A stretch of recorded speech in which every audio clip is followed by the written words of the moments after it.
መነኩሴም የትም መኖር ይችላል ብለው ክብራቸውን የሚያዋርዱ የማይረቡ ሰዎች መነኩሴ የትም መኖር አይችልም። የተወሰነ እንኳን መነኩሴ አንበሳ እንኳን የተወሰነ ቦታ ነው ያሉት። መንገዶች ሁለት ናቸው፣ ቅስናና ምንኩስና። በዚህ ዘመን ሁለቱም አደጋ ላይ ወድቀዋል። ቅስናውም አደጋ ላይ ወድቀዋል። ትዳር ወሳኝ ነገር ነው። እግዚአብሔር የትዳር መስራቹ እግዚአብሔር አዳምን ወንድ ሔዋንን ሴት አድርጎ ውስጣዊ ስሜታቸው እንዲፈላለግ ዛሬ እንደምታውቁት በምንኩስናውም ችግር አለ። ይሄን የተከበረ ጋብቻ እንዳይረክስ ጉድፎቹ ምንድናቸው? እንቅፋቶቹ ምንድናቸው? ከየት ተነሳ በየት ያልፋል? መጨረሻ መዳረሻውስ ምንድነው? ባልና ሚስት ማለት እኮ ሁለቱም ይሞታሉ መጨረሻ ላይ። ምን ማለት ነው? እኔም ወደ መቃብር እየሄድኩ ነው፣ አንተም ወደ መቃብር እየሄድክ ነው። ለምን አብረን አንኖር ብቻችን ከምንኖር ብለው እንጂ ቋሚ ህይወት አይደለም እዚህ እየተኖረ ያለ።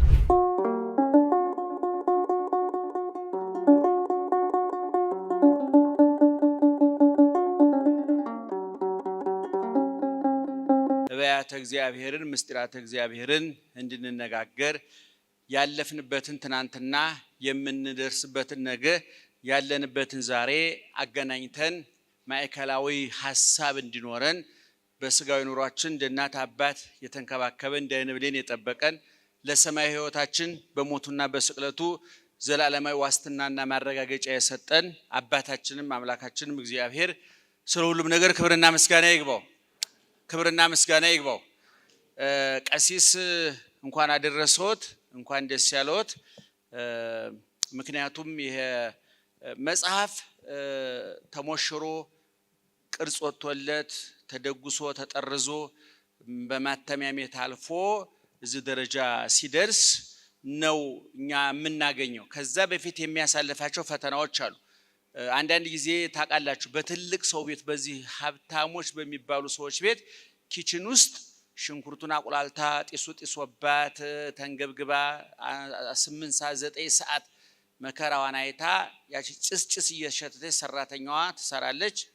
ሳሎን ላይ ግን በታጠበ ሳህን በተዘጋጀ ሳሎን ደግሞ ወይዘሮ እመቤት ደግሞ ብሉ ሊጠጡልኝ ይላሉ። እንግዲህ የደከመው ሌላ ነው፣ ጋባዡ ሌላ ነው። ኪችን ነው ጉዳዩ የሚያልቀው እንጂ ጠረጴዛ ላይ አይደለም። እና እንግዲህ የኪችኑም ቀሲስ ናቸው፣ የዚህም ቀሲስ ናቸው፣ ወልደው ያሳደጉ ናቸው መጽሐፉንና እንኳን ደስ ያሉት። በጣም ደስ ብሎኛል። መምህር ፀሐይ የሥነ ጽሑፍ ሰው ይመስሉኛል። እንግዲህ መጽሐፍት አይን አላቸው፣ ጆሮ አላቸው፣ ውበት አላቸው። አይን መጽሐፍ አይን አለው፣ ጆሮ አለው፣ አፍንጫ አለው፣ ውበት አለው፣ ፊት አለው፣ ጥቁር ፊት አለው፣ ቀይ ፊት አለው፣ ኮስታራ ፊት አለው፣ ፈገግ የሚል ፊት አለው። አንዳንድ መጽሐፍት ፈገግተኛ መጽሐፍት አሉ፣ አንዳንድም ኮስታሮች መጽሐፍት አሉ። ፊታቸው የማይፈታ የሚባሉ ሰዎች አሉ አይደለም? ፊታቸው የማይፈታ መጽሐፍት አሉ። በመጽሐፍ ቅዱስ አሁን ፊታቸው የማይፈታ የሚባሉ መጽሐፍት እንደነ ዮሐንስ ራእይ እንደ ትንቢተ ዳንኤል ከምዕራፍ 7 ጀምሮ ፊታቸው አልተፈታም። በግድ ተጋፍተን እንዴት ዋላችሁ እያልናቸው ነው እንጂ ፊታቸው አይፈታም። ይሄን ካህናቱ መምህራኑ ታውቁታላችሁ። የዮሐንስ ራእይ ጥቅጥቅ ያለ መጽሐፍ ነው። ጨፍጋጋ፣ ኮስታራ፣ ቆፍጣና አትድረሱብኝ የሚል ነው። እንደገና ደግሞ ቀለል ያሉ ደግሞ እንደ ያዕቆብ መልእክት፣ እንደ መጽሐፈ ምሳሌ፣ እንደ መጽሐፈ መክብብ፣ እንደ ዮሐንስ መልእክት አንደኛው ሁለተኛው ሶስተኛውም ፈገግ ያሉ ፍቅርን የሚሰብኩ ማንም ቢያነባቸው ማንንም ሰው ሰላም የሚል ሰው አለ በየመንገድ ላይ ፊቱ ፍትት ያለ ገና ከፊቱ እንደው ከፍትፍቱ ፊቱ ይባላል እኛ ሀገር አይደለም። እና እንደዚህ አይነት መጽሐፍት አሉ ጠባይ ያላቸው እና ውበታቸው እና መጽሐፍ ውበቱ። እኔ አሁን በድርሰት ውስጥ የውበት አድናቂ ነኝ። እኔ በቤተ ክርስቲያን ያሉ ሊቃውንትም በሶስት ይከፈላሉ።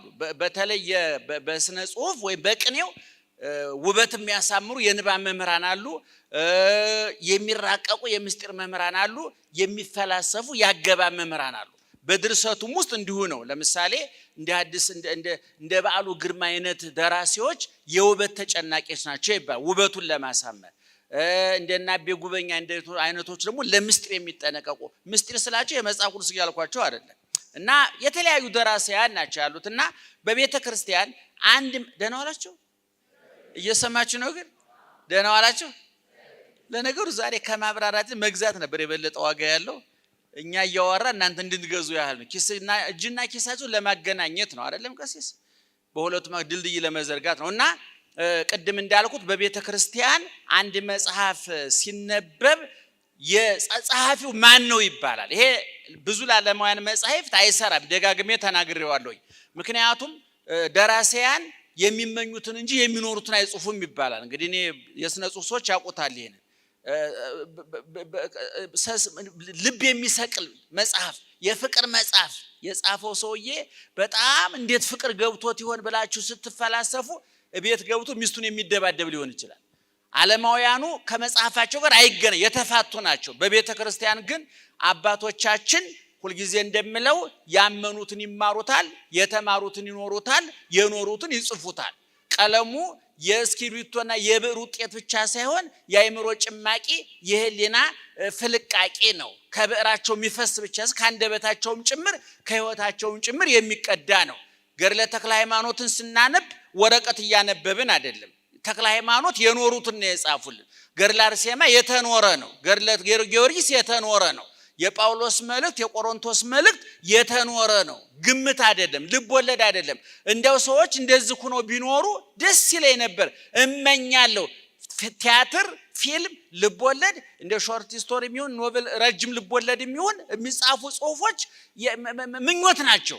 አሁን ፍቅር እስከ መቃብር የሐዲስ ዓለማየሁ ምኞታቸውን ነው የገለጡት። የነ ፊታውራሪ መሸሻ አምባገነንነት፣ የነ ሰብለ ወንጌል የሥርዓቱ ሰለባ መሆን፣ የነ በዛብህ በፍቅር ምክንያት መንከራተት፣ አዲስ አበባ ደርሶ ጎጃም ተወልዶ አዲስ አበባን ተሳልሞ ጓሐጽዮን መቀበር አዲስ ዓለማየሁ ጭንቅላት ውስጥ ተቀብሮ የቀረ ጉዳይ ነው። የጳውሎስ መልእክት ግን ምኞት አይደለም፣ ልብ ወለድም አይደለም፣ ፈጠራም አይደለም። የኖሩትን ነው የጻፉልን። የሰሙትን ብቻ ሳይሆን የኖሩትን ነው። በዓይናችን ያየነውን በጆሮአችን የሰማነውን በእጃችን የዳሰስነውን የተረጋገጠ እውነት ነው የምንጽፍላችሁ ብሎናል። እና ቀሲስ ኑሯቸውን ነው የጻፉ የሚሰሩትን ነው የጻፉልን። እና እንግዲህ በቤተ ክርስቲያን እኔ ትዳር ወሳኝ ነገር ነው። እግዚአብሔር የትዳር መስራቹ እግዚአብሔር ነው። አዳምን ወንድ ሔዋንን ሴት አድርጎ ውስጣዊ ስሜታቸው እንዲፈላለግ ብቻ ሳይሆን ውጫዊ አካላቸው ለውስጣዊ ስሜታት ነጸብራቅ እንዲሆን በሁለቱ ተራክቦ ሰው እንዲፈጠር ሰው እንዲገኝ ባልና ሚስት አልጋ ላይ ደስታ ያደርጋሉ። ይሄ እርካታ ነው፣ ደስታ ነው። የወደደ የፈቀደ እግዚአብሔር ነው። በሁለት አካላት ግንኙነት እርካታ እንዲፈጠር ደስታ እንዲፈጠር ያደረገ ማን ነው? እግዚአብሔር ነው። ክቡር አውስቦ በኩለሄ ወለምስካቦሙኒ አልቦቱ ስዕበት። ጋብቻ በሁሉ ዘንድ የተከበረ ነው፣ ምኝታውም ንጹህ ነው ማለት እግዚአብሔር ይገኝበታል ማለት ነው። እና ስለ ጋብቻ መጽሐፍ ቅዱስ እግዚአብሔር ራሱ ነው። በአዲስ ኪዳንም ሲመጣ አይታችሁታል። ከጾም ከገዳመ ቆሮንቶስ እንደወጣ በሶስተኛው ቀን ሰርግ ቤት ነው ሄደው። ሰርግ ቤት ሄደው ፊቱን ለማስመታት አይደለም፣ ቤተሰባዊ ግዴታውን ለመወጣትም አይደለም። አንደኛ የጋብቻን ክቡርነት ለመግለጥ፣ ሁለተኛ ሰዎችን በዛ አማካኝነት ውሃ የሆነ ህይወታቸው ወደ ወይን እንደሚቀየር ተስፋ ለመስጠት፣ ሶስተኛ የእናቱን ክብር ለመግለጥ ነው። እና በብሉይ ኪዳንም ሆነ በሐዲስ ኪዳን የጋብቻ ባለቤት አስተዳዳሪ የበላይ ጠባቂው እግዚአብሔር ነው። በሐዲስ ኪዳንም የጋብቻ በብሉይ ኪዳን የእስራኤላውያንና የእግዚአብሔር ግንኙነት በጋብቻ ተመስሏል። በሐዲስ ኪዳን ደግሞ እንደነ ቅዱስ ጳውሎስ እንደነ ዮሐንስ መጥምቅ ትምህርት ክርስቶስና ቤተ ክርስቲያን በሙሽሪትና በሙሽራው ተመስለዋል። እንደገና ደግሞ በሊቃውንቱ በነ ቄርሎስ ዘመን ደግሞ የመለኮትና የሥጋ ተዋህዶ በባልና ሚስት ተዋህዶ ተመስሏል። እና ይሄን የተከበረ ጋብቻ እንዳይረክስ ጉድፎቹ ምንድናቸው? እንቅፋቶቹ ምንድናቸው? ከየት ተነሳ? በየት ያልፋል? መጨረሻ መዳረሻውስ ምንድነው? እኔ እንግዲህ ሁሉ ጊዜ እንደምለው ባልና ሚስት ማለት እኮ ሁለቱም ይሞታሉ መጨረሻ ላይ። ምን ማለት ነው? እኔም ወደ መቃብር እየሄድኩ ነው፣ አንተም ወደ መቃብር እየሄድክ ነው። ለምን አብረን አንኖር ብቻችን ከምንኖር ብለው እንጂ ቋሚ ህይወት አይደለም እዚህ እየተኖረ ያለው። በቃ አንድ ሰው ለምሳሌ አሁን ከዚህ መርካቶ መሄድ ቢፈልግ የሆነ ሰው መርካቶ ሄዳለሁ ቢለኝ ለምን አብረን አንሄድም እለዋለሁ። እስከ መርካቶ ድረስ ባልና ሚስት እስከ መቃብር ድረስ አብረን እንጓዝ እየተባባሉ ነው ማለት ነው። እና ይሄ ጥንቃቄ ያስፈልጋል። በቤተ ክርስቲያን በፍትሐ ነገሥቱም በብሉይ ኪዳንም በሐዲስ ኪዳን በጉባኤያት ሁሉ መሰረታዊ ትምህርት የሚሰጥበት ነው። ጋብቻ እኔ ሶስት ምልክቶች እኔ መንገድ ላይ ታውቃላችሁ፣ መኪና የምትነዱ ሰዎች ታውቁታላችሁ። ስንት አይነት መብራቶች አሉ መንገድ ላይ? አረ ንገሩኝ። አረንጓዴ ምን ማለት ነው? አቤት አረንጓዴ ሂድ ነው አይደለም? ቢጫ የወላወለ ማለት ነው። ቀይ ባለህበት ቁም። የቱ ደስ ይላል? መኪና የምትይዙት ሰዎች የቱ ደስ ይላል? አረንጓዴው ደስ ይላል አይደለም? እኔ ስለ ትዳር ብዙ ጊዜ ስለማስተምር እነግራቸዋለሁ። ትዳር ውስጥ እነዚህ አራት ነገሮች ሶስት ነገር አረንጓዴ የሚባለው ትዳር 80 እና 75 ከመቶ ጤነኛ 100% ጤነኛ ከሆነ አረንጓዴን ቢጫም ውሉ የጠፋ ማለት ነው። ይሄ ጤነኛ 100% ሰው ጤነኛ ሊሆን አይችልም። እንኳን እዚህ አዲስ አበባ ኢትዮጵያ ዓለም ላይ እየኖራችሁ ገነት አዳምና ሔዋን እየኖሩ እንኳን ጤነኛ አልነበረም ትዳሩ። እንደው 100% ችግር የለብንም ካላችሁ ወይ ልትፋቱ ነው ወይ አልተጋባችሁም ማለት ነው። ችግር አለ ማለት ነው። ይሄ ጥንቃቄ ያስፈልጋል። አንዳንድ ሰው አለ እንደው በቃ 30 ዓመታችን አንድ ቀን ገላምጦኛ ያውቁም እንደው ውጭ ጓዳ እየተደበደው ውጭ እንግዲህ እንዳያወሩ ተማምለዋል ማለት ነው እንጂ እኔ አልስማማም። አረንጓዴ ትዳር አለ ከ75 እስከ 80 ከመቶ ሰላማዊ የሆነ ማለት ነው። ቢጫ የሚባለው ደግሞ በ50 ላይ ያለ ወደ ቀይም ወደ ጥቁር ቢመከር የሚስተካከል ማለት ነው።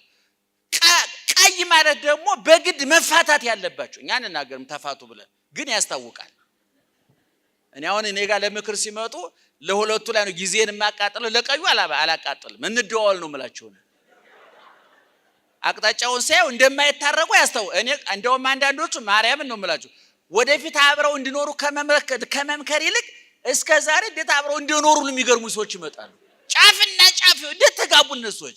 አንዷ ከቀይ ባህር አንዱ ከሙት ባህር የተቀዱ እንደው ምንም የማይገናኙ ሰዎች አሉ። ጥቂት ሰዎች ናቸውና እነ ቀሲስ ግን ቢጫውን ወደ አረንጓዴ ማምጣት ነው አላማቸው። አረንጓዴው በዛው እንዲቀጥል እድገት እንዲኖረው እግዚአብሔር እንዲከብርበት መንግስተ ሰማያት እንዲገቡ። መቼም ጋብቻም ሆነ ማንኛውም ነገር በምድር ላይ ስንቅ ነው፣ መጓጓዣ ነው። ፈላስፋው እንዳለው ሰዎች ስንቅ የሚያዘጋጁት መንገድ ለመሄድ ነው እንጂ ስንቅ ለመብላት ብለው መንገድ አያዘጋጁም ይባላል። የስንቅ ዓላማው ሰዎችን የሚፈልጉት ቦታ ማድረስ ነው። አይ ስንቅ መብላት አምሮኛል ብሎ ሰው መንገድ አይመኝም። መንገድ ሲመኝ ስንቅ ይመኛል ይባላልና ይሄን ማወቅ አለባችሁና እነ ቀሲስ ይሄን ማስተማር ነው። እንግዲህ በቤተ ክርስቲያናችን ያሉት መንገዶች ሁለት ናቸው፣ ቅስናና ምንኩስና ነው። በዚህ ዘመን ሁለቱም አደጋ ላይ ወድቀዋል። ቅስናውም ምንኩስናውም አደጋ ላይ ወድቀዋል። ሁለቱም በሶስት ነገር መጠናከር አለባቸው። አንደኛ አማኝ ካህናት መነኮሳት ያስፈልጋሉ። ሁለተኛ አዋቂዎች ዕውቀት የጠለቃቸው መሆን አለባቸው። ሶስተኛ በምግባር የታወቁ መሆን አለባቸው። ሃይማኖት ዕውቀትና ምግባር ሲጋቡ ጥሩ ካህንና መነኩሴ ይወልዳሉ ማለት ነው። ዛሬ እንደምታውቁት በምንኩስናውም ችግር አለ። እንደውም አሁን በቤተ ክርስቲያናችን ስርዓት አለ። በፍትሐ ነገሥት 10ኛው አንቀጽ ብትመለከቱ መጽሐፈ መነኮሳት የሚባል ከአራቱ ጉባኤያት አንዱ መጽሐፈ መነኮሳት ነው። አንዳንዶቹ መነኩሴም የትም መኖር ይችላል ብለው ክብራቸውን የሚያዋርዱ የማይረቡ ሰዎች መነኩሴ የትም መኖር አይችልም። የትም መኖር የተወሰነ ነው። እንኳን መነኩሴ አንበሳ እንኳን የተወሰነ ቦታ ነው የሚኖረው።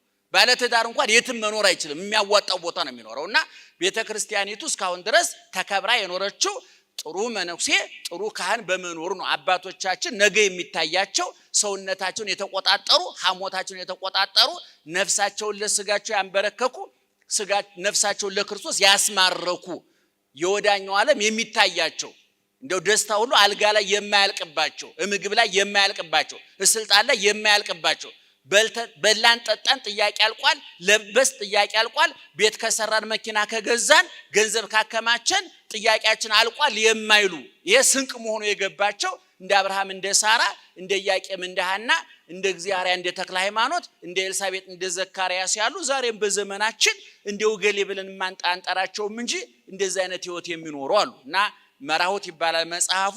መርሆ ቁልፍ ነው። መራሁት ቁልፎች ማለት ነው። ቀሲስ ቁልፍ ተሰጥቷቸዋል።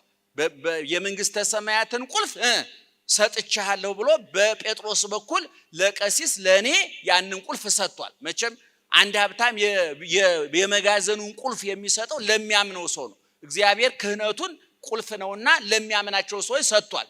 በዚህ ቁልፍ መባለግ በዚህ ስልጣን መባለግ ያስቀጣል፣ ያስከስሳል፣ በሰማይ ሞት ያመጣል፣ በምድር ውርደት ያመጣል እና ቀሲስ እንኳን ደስ ያሉት